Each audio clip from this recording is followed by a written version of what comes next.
I'm Cass Mullane, and I'm helping my friend Susan spread the word about her exceptional exit plan. Thursday, March 5th, 2020. I had a very positive wound care appointment today. My older daughter was correct when she told me the bone was not exposed any longer on my new wound.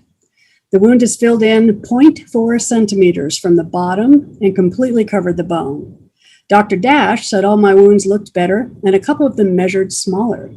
Dr. Dash commented on how quickly I can heal when I'm not on chemotherapy drugs or steroids. Dr. Dash told me to tell Dr. Doom and Gloom tomorrow that even though the numbers do not show exceptional progress in the past 2 weeks, visually the wounds are much healthier. My 7-year-old Micah came with me today because she was off school for her parent-teacher conferences. Micah has only gone to 4 days of school during the past 2 weeks because she was sick, and now it is the end of the quarter. Micah brought a backpack with some toys to play with in it to keep herself occupied during my long appointment. The nurses usually enjoy Micah's occasional visits because you never know what odd statements will come out of her mouth. When the nurses came back in to dress my wounds and me after Dr. Dash had finished cleaning my wounds, Micah asked for a piece of paper to draw. As Micah was drawing, one of the nurses commented on a technique Micah was using. Micah said, "It's a life hack." That statement sent both nurses into bursts of laughter. Micah explained that getting your finger wet and rubbing it on the pencil lines would blur their lines just the right amount, so it was a life hack that worked.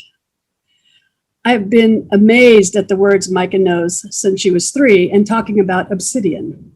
Every week or so, I need to stop her and make sure I heard what she said correctly, then ask her where she learned the word and verify she actually knows what it means. I did exactly that on Monday when we were walking to school. Micah did know what the odd word she said meant. I don't remember what the word was now. I'm so happy not to come back from wound care appointment thinking my body is falling apart. I do need to go back in 2 weeks instead of 3 or 4 because of how quickly the wound opened, but maybe next time Dr. Dash will let me go longer before the next appointment. I have been struggling with my writing several days lately. Some days I can knock off my post very quickly, and other days I'm either too busy, too cold, or too unmotivated to write. My lack of writing enthusiasm is probably directly related to my feelings that my health has been deteriorating lately. The farther I fall behind, the less motivated I am to write. When I open 10 days worth of journal entries in various stages of completion, the effort to continue seems insurmountable. 3 of those journal days will be completed, 2 or 3 will be half written, and the others will have a paragraph or a few sentences on them. I count those 3 completed entries undone because there is a day or more unfinished on a previous date. I do get excited when I finish a journal entry that was followed by 1 or 2 completed entries. I can go from 10 behind to 7 in a couple of hours. Some days it is hard to put the thoughts in my head on paper. And other days, I do not have thoughts in my head. I know the idea of me not having thoughts in my head sounds impossible because I have an opinion on almost every topic.